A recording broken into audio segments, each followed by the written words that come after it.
Hello mga mamis! Today ang gagawin ko ay isa na namang money cake. So, ang size ng money cake ko nga pala ay 8x4. Nagsisimula, wala akong money cake na mas maliit kasi may DIY box na ako na nilalagay sa loob. So, 8x4, apat din yan siya na layer. Approximately, nasa kulang-kulang 1 inch yung kanyang kada layer. Tapos, kadalasan nga pala ng money cake ko ay choco moist. Parang at least mas firm siya kapag nilagyan siya ng DIY box doon sa loob. Tapos, so ayan, nilagyan ko na siya ng ng glucose and then konting icing din para sa patungan.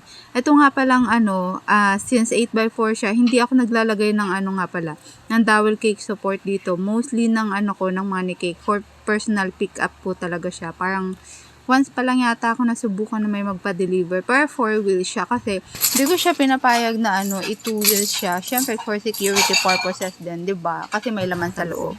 Tapos, ang kada money cake ko nga pala kapag 8x4 na yan is maximum 50 na bills yung inaalaw ko. Siguro the most 51, parang may nakatry ako hanggang 51 pero hindi na talaga ako lumalampas kasi magiging sobrang laki na ng uka niya. Tapos ayan, so tinanggal ko na, kung mapapansin nyo, 3 layer muna yan siya. So, sakto yan siya. Nasa 26 pieces lang yan siya.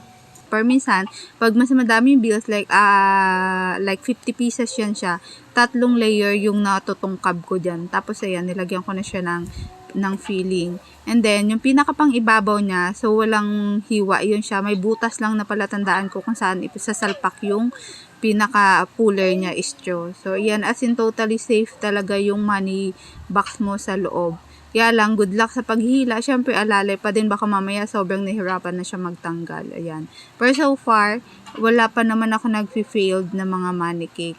Maayos naman nilang or successful nilang nahihila yung mga pera. Kasi maganda talaga pag may money box siya sa loob. Kasi maliit lang naman yung money box ko na nilalagay. Kung ano yung sakto lang na rolyo.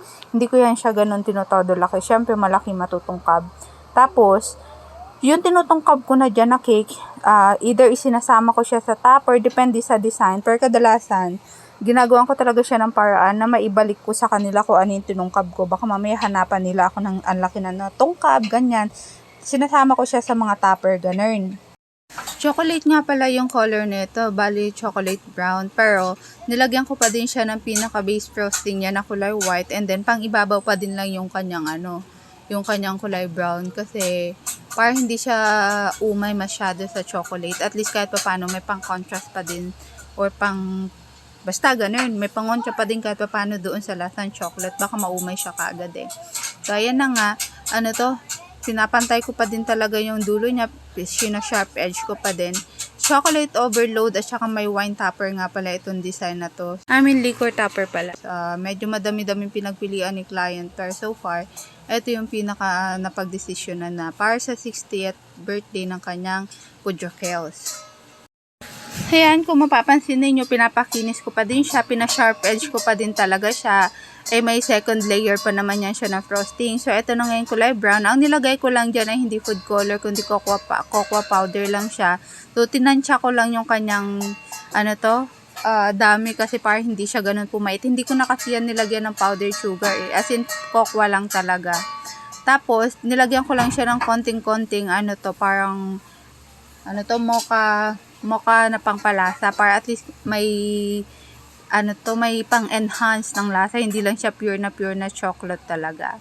So ayan, hindi yan siya ganun mapait, no. Tinikman ko yan siya bago ko siya in-apply. Tapos ayan, pinapakinis ko pa din talaga siya.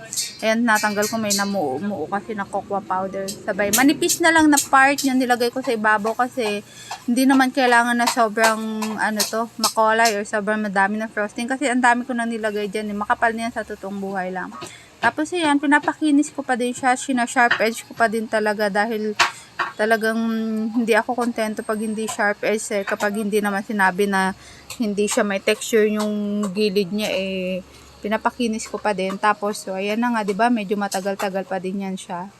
Ganyan lang, papakinisin mo lang. Tagal, ever since nag-start ako mag-bake, ayan yan talaga yung ginagamit ko lang na pangpakinis.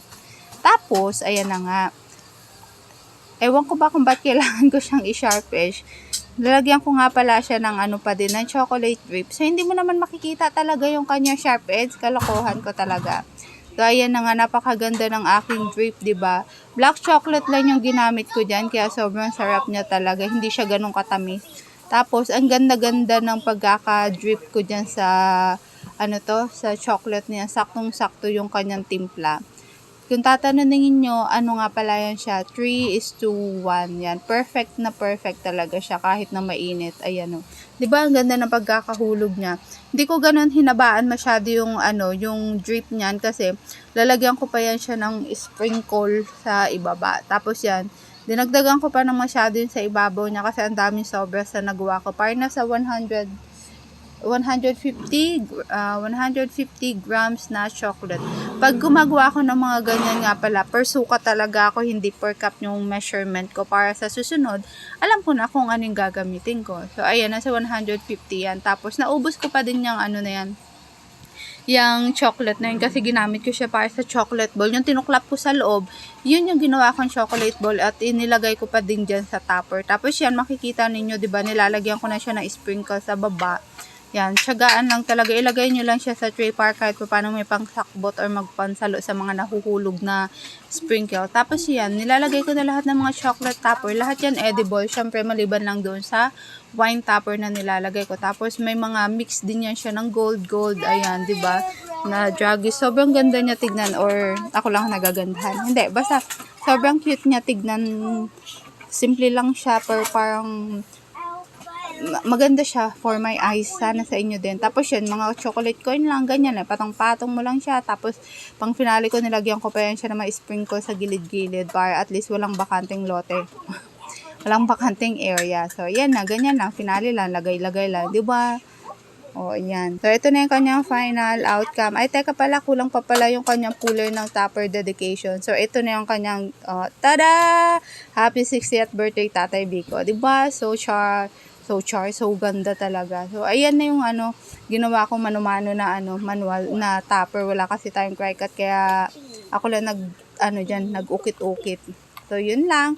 Salamat sa inyo panonood, mga mamis. PLM. PLM muna bago ciao. Salamat, paalam. Ciao. Ciao. Ouch. Sorry, Mom.